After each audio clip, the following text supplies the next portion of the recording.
Hey everybody, this is Aubrey Chavez from Faith Matters. For today's episode, we're excited to announce the next book published by Faith Matters Publishing called Better Than Happy by Jody Moore.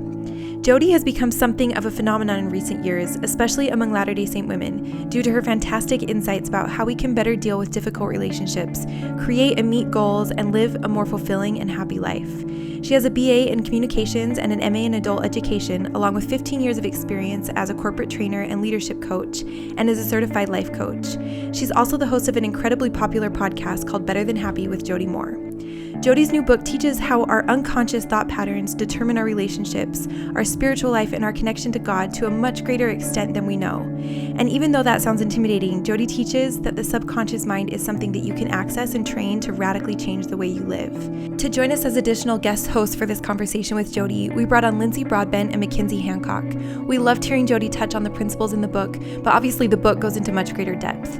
You can order it now on Amazon and Audible. Just search Better Than Happy and you'll find it. And as an aside, for our next episode, which will be released as number 93, we recorded a live coaching session with Jody where she tackles some real life issues to give an example of how the model and the principles taught in the book can have real and immediate impact. So watch out for that release immediately following this one. And with that, we'll jump right into the episode. We hope that you enjoyed this conversation as much as we did.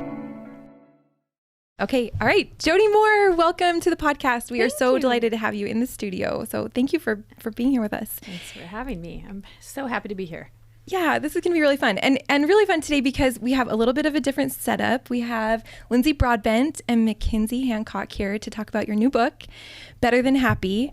And actually, I would love to just start right there with the title. So it's called Better Than Happy, Connecting with Divinity Through Conscious Thinking.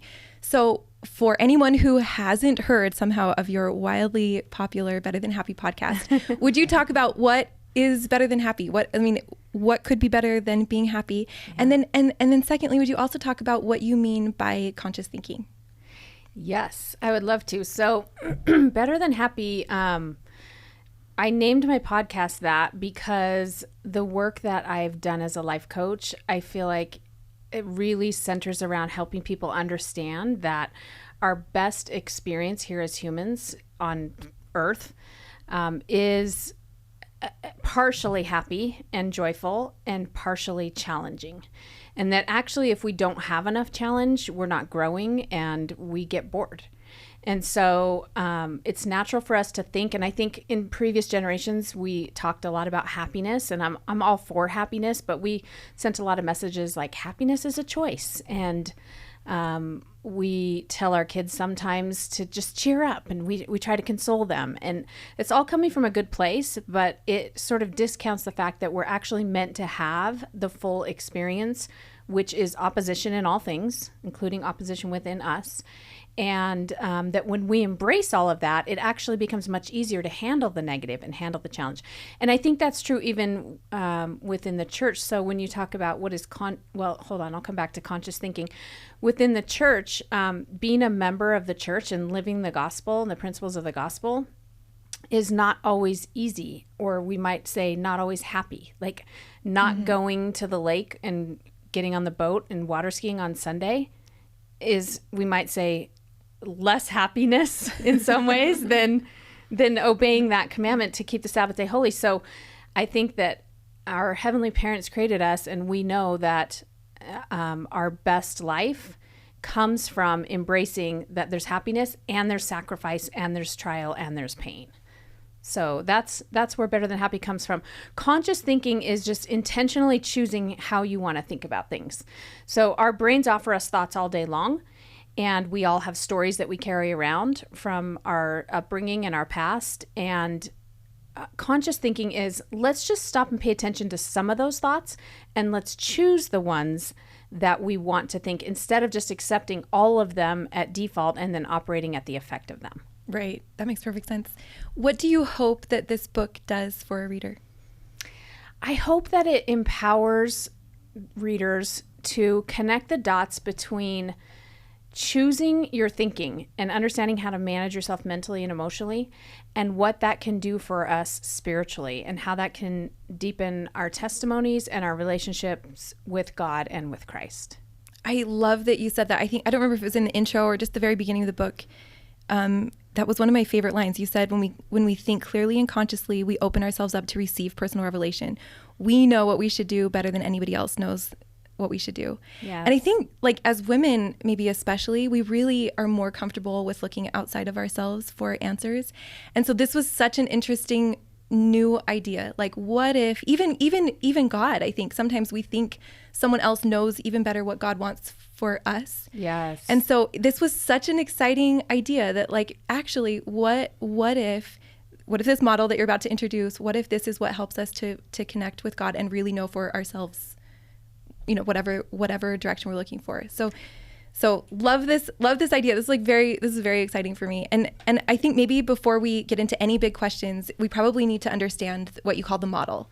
Yeah. So would you just take us through that, and then we can dive in? Yes. So this is the self-coaching model that was created by Brooke Castillo, who's the owner of the Life Coach School, and that's where I was trained and was therefore licensed to use her tools. So I want to be sure and give her the credit. But starts with your circumstances.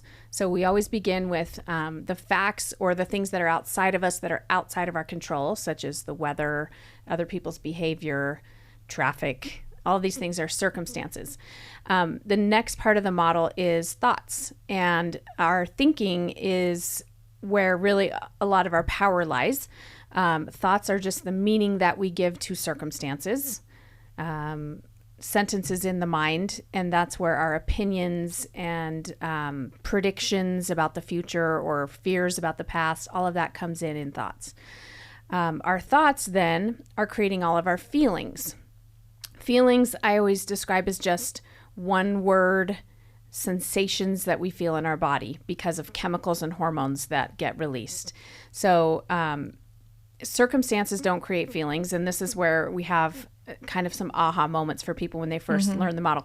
We tend to think that things outside of us create our feelings. Like my husband saying, "I don't like what you made for dinner," hurt my feelings. But it didn't hurt my feelings. My thought hurt my feelings. Because if he said that and I hadn't even heard it, I wouldn't suddenly be in the next room like, why am I feeling hurt? I feel hurt as soon as I become aware of it, I think a thought about it, and then I create a sensation in my body.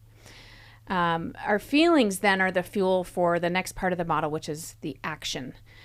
Our feelings are driving our behaviors, and they're really significantly impacting how we show up. Even though as adults, especially as women and mothers, we're good at pretending. You know, we always say, oh no, I didn't tell him I was worried. I didn't tell them I was offended. But it does impact whether or not we make eye contact with one another, whether or not we avoid situations or don't discuss things. So feelings are the fuel for how we show up, which is the action. And then the fifth part of the model is the result, which is just what does all of that, what does my thinking, feeling, and behavior create for me? And it's important that we keep the result focused on our result because we're creating our result. And what we tend to want to do is try to control everybody else's result, which does not always work. So those are the 5 components, and we really flesh all of that out, like you said, in detail in the book. Yeah. Is there a part of the model that is especially tricky for people when they're just getting used to filling this out? I think that the result is the trickiest part. Including for myself, because when we do the model correctly, the result will always connect back to the thought. So if my thought is my husband doesn't care about me, then I'm going to feel the emotion that creates. I'm going to show up in a certain way around my husband, probably like distant or cold, or maybe avoiding conversations, or maybe I even get short and snappy with him. And the result for me is that I find proof that he doesn't care about me, or I'm not caring about him, or I'm not caring about me. So there's lots of ways that we kind of manipulate the result line to see the goal with the models, to see what I'm creating in my own life. But that can definitely be tricky. Yeah. That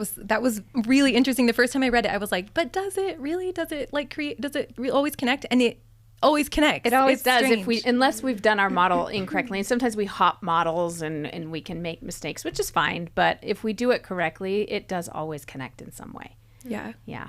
So interesting.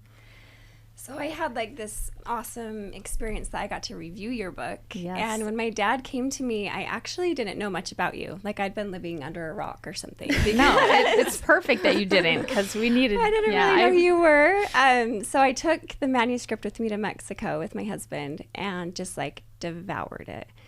And I had been kind of on this journey, like I had been introduced to consciousness like the last like 5 years.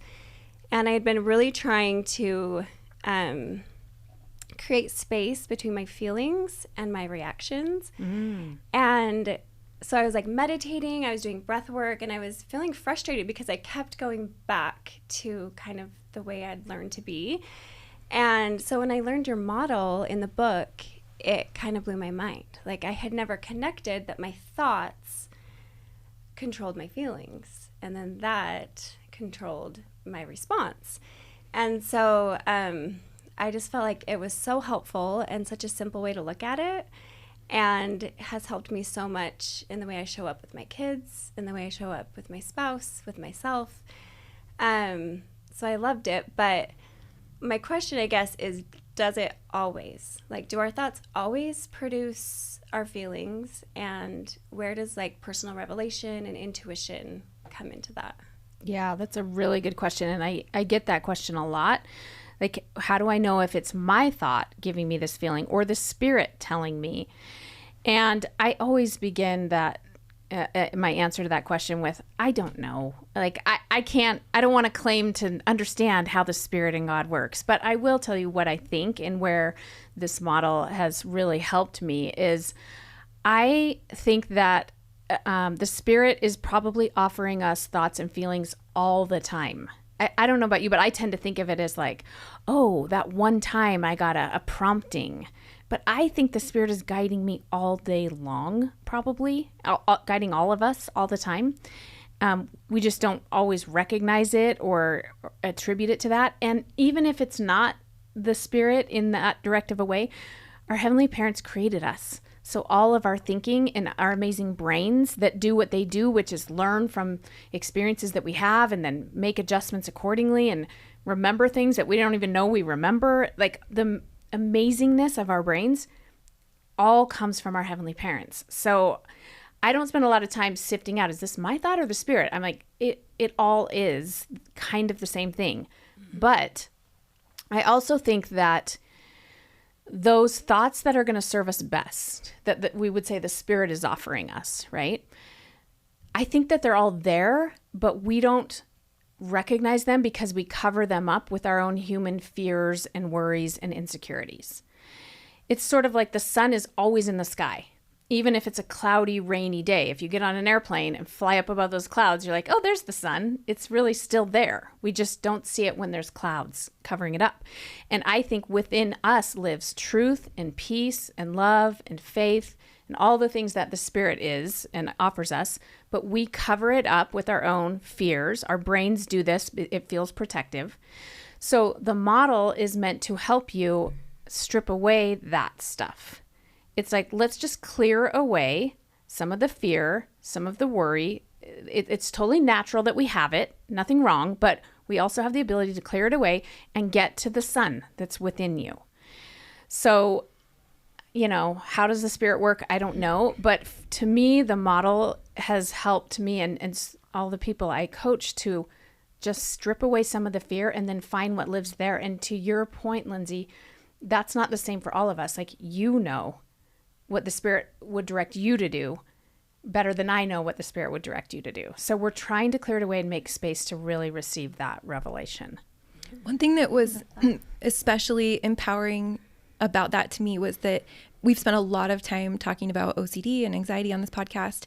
And the big, like, one of the really difficult things is that you're hearing these thoughts if you have OCD or anxiety, and you're probably assuming that it is the spirit. So you're getting very anxious thoughts or warnings, and you're thinking these are promptings of the spirit. And so it was a really empowering idea to think for a second, you can choose the thought that serves you best. Yeah. And so, you're not going to know if it's OCD or if it's God, but let's choose the thought that serves you best. And if that feels like sun, then we can like set that worry aside or that warning aside. And maybe it's the spirit, but maybe not, but we're going to try on choosing a thought that feels like it would serve us better, and see how we feel and like see what the result is. And it just felt like a recipe for sort of like challenging some of those thoughts that are sticky, that like come back over and over.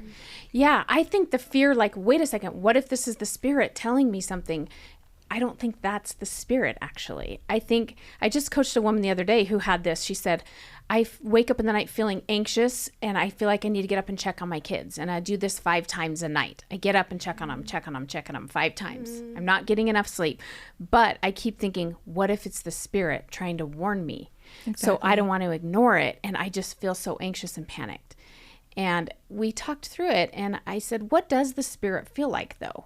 Which is a really challenging, but I think important question for all of us to kind of play with in our lives. And we both agreed that even when the Spirit is warning us of danger, it doesn't feel panicky. It just feels like, hey, turn here. Don't go there. Call her. It's really a subtle prompting. Even though if we follow through, we might realize, oh my goodness, if I hadn't done that, it would have been so disastrous. It still in the moment doesn't feel panicky because there is nothing to fear. The Spirit, our heavenly parents and the Lord knows that there's nothing to fear. Even if we don't follow that prompting, even if something goes terribly wrong and we end up dying, it's okay. There really is nothing to be panicky about. So I don't think that the panic is the Spirit. I think the Spirit is just like, hey, maybe try this, maybe go there, maybe do this. Yeah. I love that. And I think it kind of is like your chapter on agency. Yeah. The whole concept of like nothing has gone wrong. Yeah. And I think at first I'm like, wait, what? Like that's an option to think that? Like, and you explain that your brain actually is wired to do that. Like if you have a problem, your brain goes to like, well, what went wrong? Like, was I not a good enough mom? Did I not read to my kids enough? Did I, you like go through all of these things. And, you offer that, like, what if nothing has gone wrong? Yes. Right? I love the energy of that. Like, all of a sudden, it just, like, calms me. And I can wrap my head around that if it's, like, my son didn't make the football team or, my son's going into first grade and he doesn't know how to read, right? Yeah, like, right. Things like that. I'm like, okay, like, I can accept that. But it seems harder to me when it's a situation where like your son's on drugs or your husband's leaving the church or like you feel like your whole life is falling apart. Like, how do you coach someone through that? Or what do you offer? Like, how has nothing gone wrong in those situations? Yeah.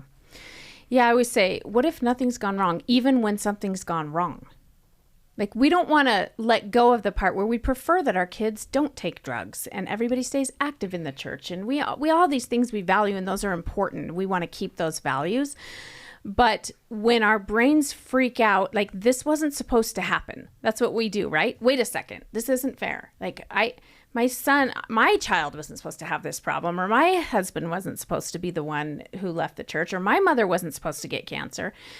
When you take a step back from it, I like to ask myself, well, how do we know? Like, how do we know that's not supposed to happen? We don't. And actually, all of those problems are supposed to happen. That's why we were sent to Earth. We weren't sent to Earth so that everything would go right and everybody would make the right choices and everybody in our life that we love would choose the right and obey all the commandments. That's not why we're actually sent to Earth to experience joy, yes, but also to see, okay, you have this husband who you got married in the temple. Now he doesn't believe in the church. Now what? It's why we were here. So yes, it's not ideal. We wouldn't choose it. And yet nothing's gone wrong. And again, as members of the church, the atonement is the most crucial part of the whole plan. And the atonement is the safety net, right? So I like to picture it like we're walking on a tightrope in this life, and it's scary because we're like, oh no, I'm going to fall. Oh wait, my kid's going to fall now. Like, it feels like we might fall, and we might, but there's a safety net. So it's okay. It doesn't mean we don't try to stay on the rope. We do, and we try to help others, but if they fall, it's okay. So it's kind of, some deep level work to take a step back. Like, I like to coach my clients around this, though, when they're ready for it. It's like, wait, we think being healthy is better than being sick, but who says? We think not being depressed is better than being depressed, but says who? Maybe we'll get to the next life and be like, oh, you got into that class, depression? I tried so hard to get in, but it was full. I couldn't get in. Everybody wanted in. I mean, like, you're having different experiences. You're growing in different ways. You're learning different things based on the different trials and challenges that you get. And that is the plan, actually. Yeah, Right. that makes sense to me. I think a lot of times too, I loved your chapter on agency, and I think a lot of times we want to control other people's agencies. Yes. And so in your chapter on love, you talk about how we create manuals of expectations that we have for how we want people to behave. And as long as they're following our manuals, we're good. And we our emotions are tied to those also, so we're happy. Yeah. And as soon as they're not following our manuals, we're unhappy, and then we blame it on them. Yes. And so when I read this, I thought I'm like, do I have a manual? I've never thought about it. And I started to recognize all of these things that I have in my manual for my husband. Yeah. And a lot of different relationships, but I think especially in a marriage, it's easy to start seeing those things. And I loved how you talked about your marriage and how you started to notice you had a manual, and just the process of changing that manual and what it looks like. I was wondering if you could talk about that. Yeah, that's such a great tool. I love that one. So, we all have this idea of how people should be, like what a husband should be like. And we got it from our upbringing. Maybe it was things that our dad did that we hated. And we're like, my husband will never do that. Or things he did that we loved, that we were like, that's just what a good dad and husband does, right?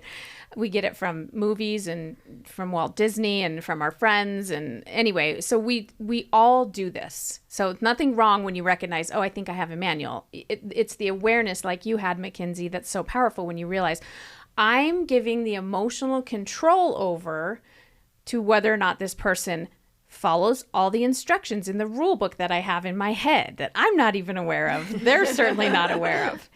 And if they follow it, I'm happy. And if not, I'm miserable. And that is not useful, nor does it work, unfortunately. I've tried writing it down and giving it to people, and they just are not good at following it. I'm like, not that way. You're supposed to do it this way. So it really doesn't work. So recognizing, okay, so it's okay that I have ideas about how people should be. But I'm not going to tie my emotions to whether or not they do it. And I need to put space between myself and that manual and recognize that I just made that up. I could be wrong. Like when I first got married, my husband, I was like, why isn't he mowing the lawn? That's what my dad did every Saturday. He mowed the lawn, and he doesn't mow the lawn. And he does now, thank goodness. But he didn't back then.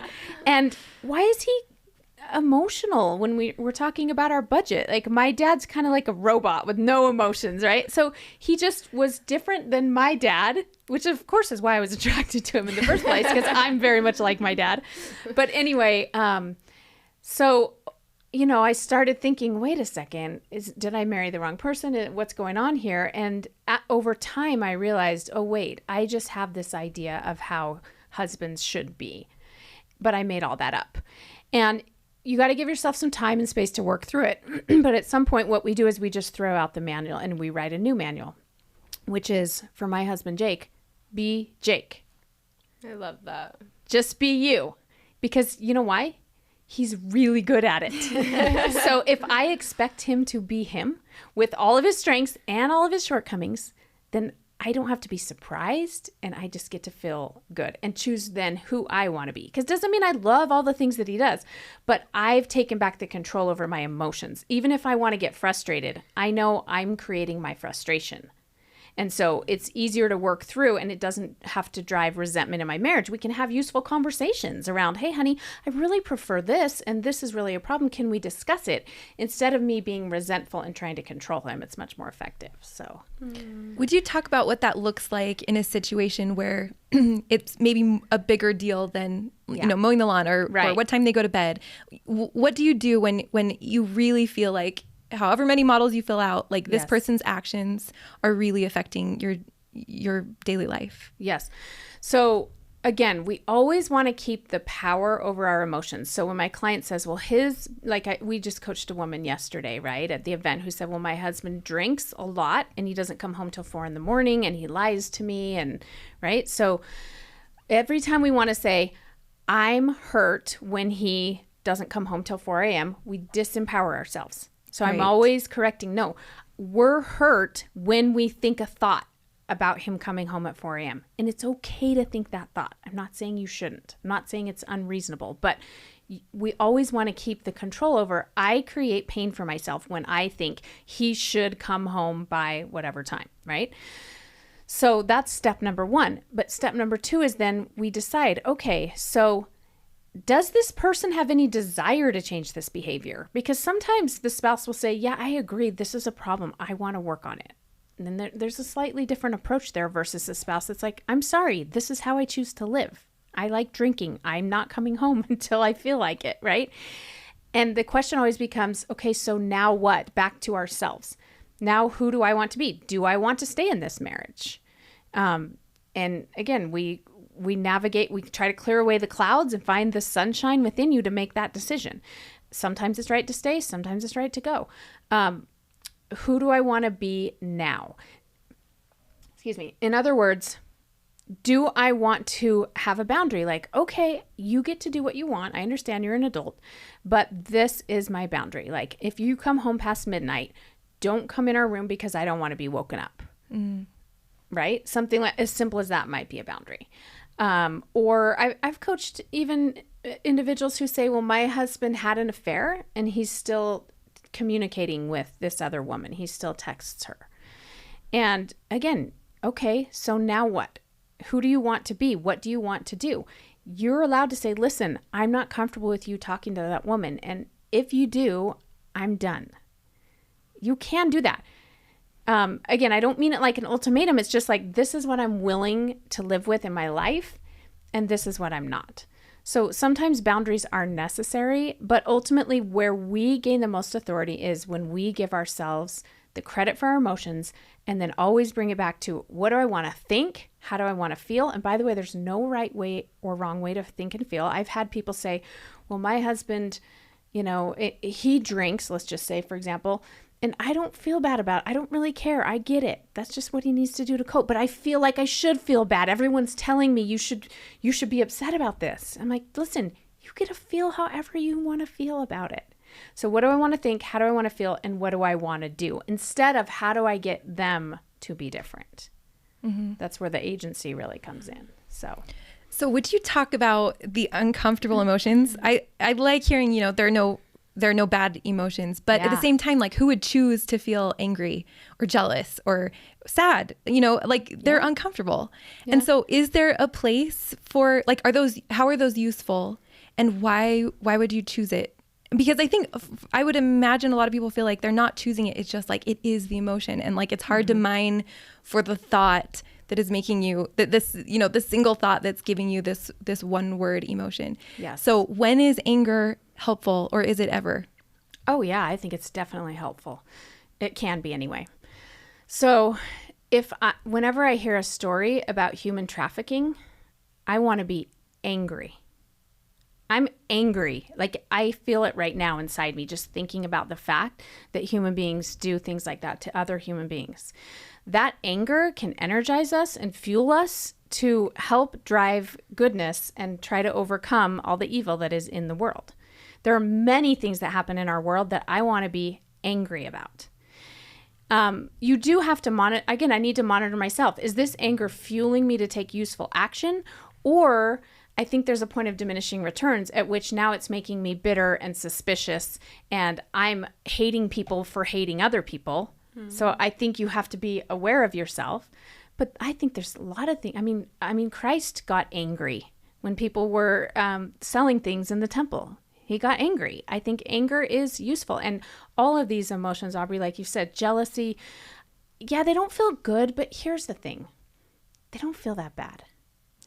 If you stop, what feels bad is us resisting those emotions and not wanting to feel them and feeling guilty or whatever, upset that we feel them, being mad about being angry, being resentful that I feel jealous because I'm jealous because of my thought, but I'm resentful of my spouse because I'm giving them the credit. That's what feels terrible, is all the layers of negative emotion and the resisting. Even when we hear studies about how stress causes heart attacks and all these health problems, The latest research actually says that stress doesn't cause that. Resisting stress causes it. Stress itself is really useful. It helps you focus. Like, this is important. Filter everything else out. And you might need help. Reach out to other people. That's what stress does. Resisting stress causes heart problems. And so what does health problems. resisting look like? Like judging yourself for feeling stressed? Yeah, and it's a tightening up against it is the best way I can describe it. So we can all relate to that. We tighten up and we're just like, we start holding our breath. That's why we need massages. That's why we get ulcers, because we tighten up in our core versus just feeling a feeling. We do this in my workshops sometimes. I'll say, okay, we're all just going to feel whatever. We'll pick an emotion and we'll just talk about, like if we sat here and talked about human trafficking for a while, we could all start feeling sad or scared or angry. And we just take a breath and you relax into it and you just allow it. And you stop and go, what does it even feel like? Like if an alien came down from outer space and said, what is anger or what is anxiety? Everybody talks about how terrible it is. Tell me what it feels like. And you stopped and got in your body, you'd be like, well, it's like kind of tight in my chest. And the alien would go, that's it? You're like, well, it's hard to breathe. Oh, you can't breathe? I mean, I can breathe. It's just slightly harder to breathe. Okay, what about, yeah, my stomach, it's kind of like, it's a little queasy. Oh, it's really bad stomach pain? No, it's just like a little, it's really not bad if you stop. And I really do encourage people to do this all the time. Take a breath, feel your feelings, because the better you get at feeling them all, the more extraordinary your life becomes in the end. Because then they can pass through you. They can pass through your body. I always say, listen, our heavenly parents created us this way with emotions. They're like, let's give them negative emotions to be a compass to drive them. Our bodies know what to do with them. But we stuff our faces full of food to resist them, and we get on social media and look at pornography, and we tighten up, and then we create problems. But emotions themselves are not a big deal. Wow. So, and I love how you talk about how it works both ways. So you can layer those negative emotions and you're kind of in the spiral and getting stuck with all of these uncomfortable feelings. But talk about the flip side of that. Yes. And we talk about this in the book. You can layer positive emotions too.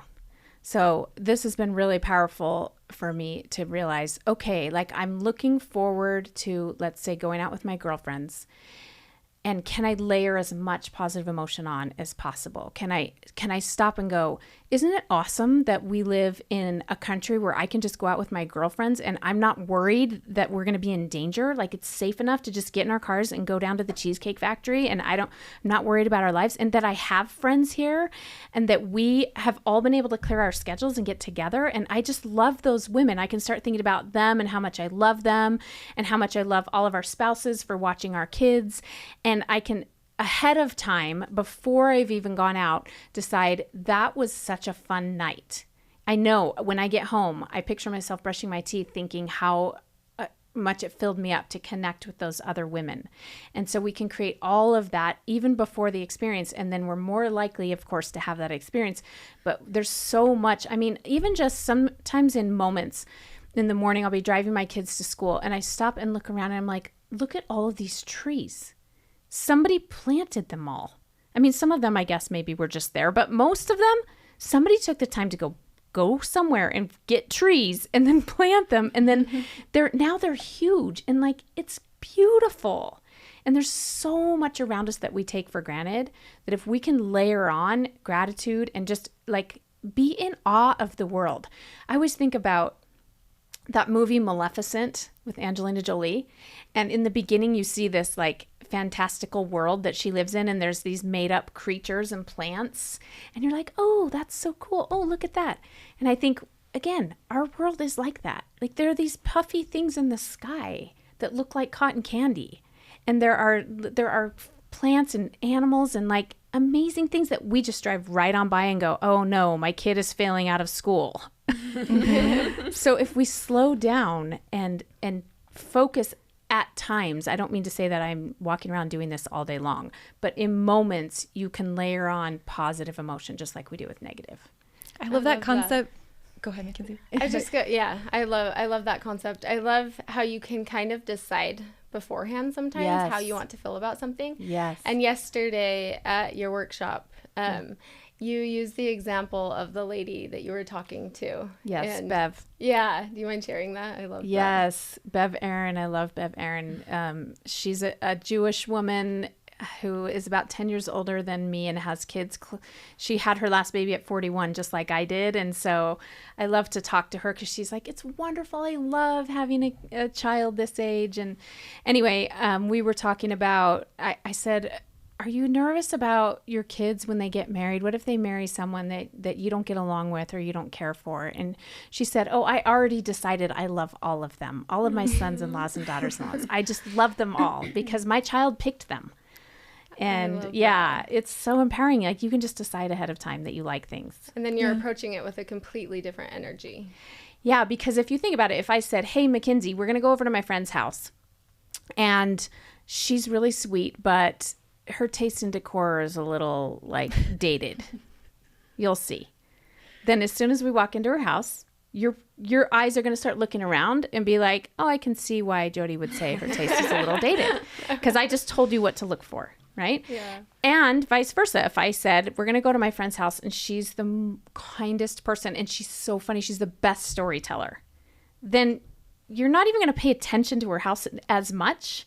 You're just going to start listening for her to tell good stories. So when we go into an experience thinking, I love them because my child chose them, so they are lovable, then that is what your brain thinks is relevant and it will start looking for it. And then that's how you show up in your relationship. 100%. And I feel like as a mother, you almost feel like guilty if you're not worrying, right? Like it's almost like if you're a good mom, you worry. And in your book, you talk about that. Like there's no usefulness in worrying. Right? Do you want to kind of, because you coached someone yesterday about that, like her husband had a terminal, he had stage 4 cancer. Yeah. And the way you coached her, I felt like was so awesome because she felt like worrying now actually would like hedge the pain in the future. Yeah, that's what our brains think. And I really learned this from Eckhart Tolle. He says, worry pretends to be useful.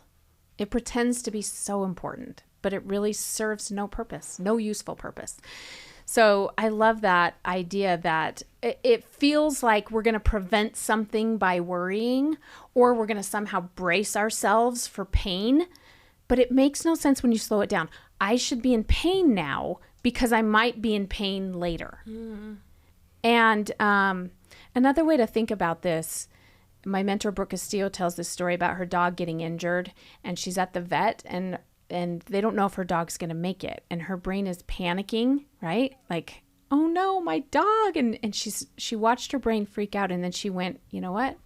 He's still alive right now. He's still here right now. He's on the vet's table, but he's still alive. So like you can give yourself permission to go, my kid is okay right now. Like he's sitting here right now. He's at home. Granted, I see that he is struggling. It seems like he might be headed down this path. But if worrying and panicking was going to prevent my child from going down that path, I always tell my clients, then I would help you. Let's worry even more. But it never does. That's what we see when we put it in the model. It doesn't make me a better mother. It actually makes me a less effective mother. So that's where, again, I love what we know in our faith is that it isn't in our control. It's in the Lord's hands. And our kids are meant to have agency and have trials and struggles as much as I hate that as much as the next person. But that is the way of it. So I just know I have to let go of trying to control all the people outside of me and choose how I want to feel. And from peace and faith and confidence, I'm actually a better mother. I'm more influential so I always describe there's a difference between trying to control people and wanting to be a positive influence. And one comes from panic and one comes from peace and faith. Because our brain automatically goes to like, if we're in acceptance, we're giving them permission. I see you coach on this a lot. Yeah. It's like, well, what's the difference? But and the truth is they have permission anyway. They don't need our permission. So, like other people with best of intentions, our friends and our family will say, aren't you worried about that? And I always say, no, I don't see the upside to worrying. So no. But it feels odd at first until you try it on and then you feel the peace and you feel how much more effective you are. And then it doesn't feel odd at all. People say, well, it's really hard. I'm like, it's only hard because you haven't tasted it. But when you taste it, you're like, oh, this is so much easier. It's way easier to stop trying to control them all. So it doesn't mean that I don't ever worry, but I'm pretty good at noticing it and being like, nope, everything's fine right now. So I'm going to love my child. I'm going to teach my child. I'm going to encourage. Maybe I'm even going to hold them accountable to things. But worry? No. So talk about how that changes your prayers. Yeah. Because, you want to pray for your dog on the vet's table. And is that resistance? Are you resisting that something that might happen in the future? How do you balance that, like acceptance and prayer? I think that prayer, again, when we're doing it at our best, which doesn't mean we will or that we have to always, but ideally prayer is a peaceful offering, and it's a peaceful, like, connecting with, again, that sunlight and that peace within us. So I try to make, I think my most effective prayers anyway for myself are, help me to go get through this experience. Like, help me to be at peace. Help me not to worry. Help me to know if there's something useful that I should say to my child, or something I could do here that would serve us.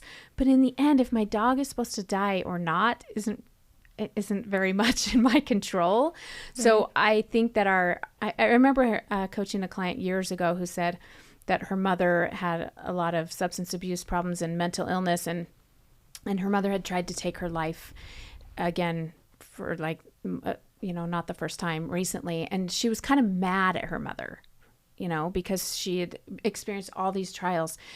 And she was also hurt and sort of mad at God. And she said, my mother has been my longest standing prayer. Like, can you just help her, God, to get better and be healthier? And I said, what if we're praying for the wrong thing?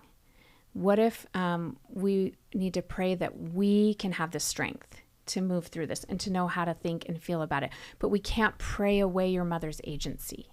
We can't even, unfortunately, pray her into mental health sometimes. Not that it's wrong to ask for it, but I think the majority of our prayers have to be focused on us and on the Spirit empowering us in the end.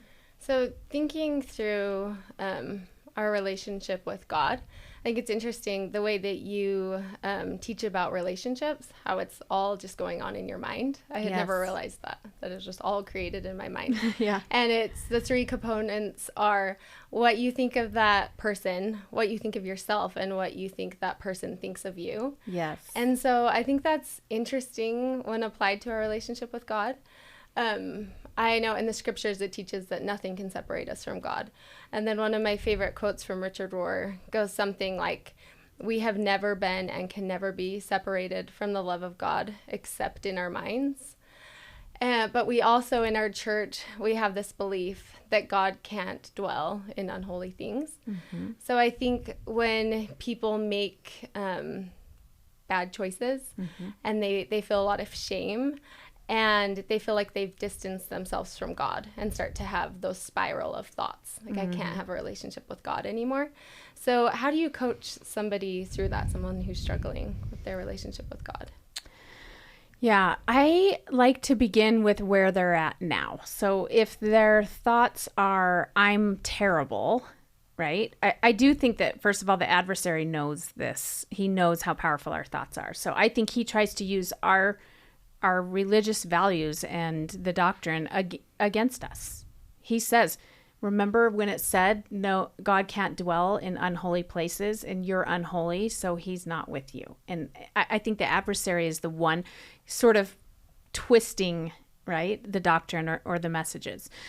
But I think that, again, back to the analogy I used earlier of the sunlight, like that's the way I interpret that scripture, is that if I walk into the shade, I don't feel the Spirit.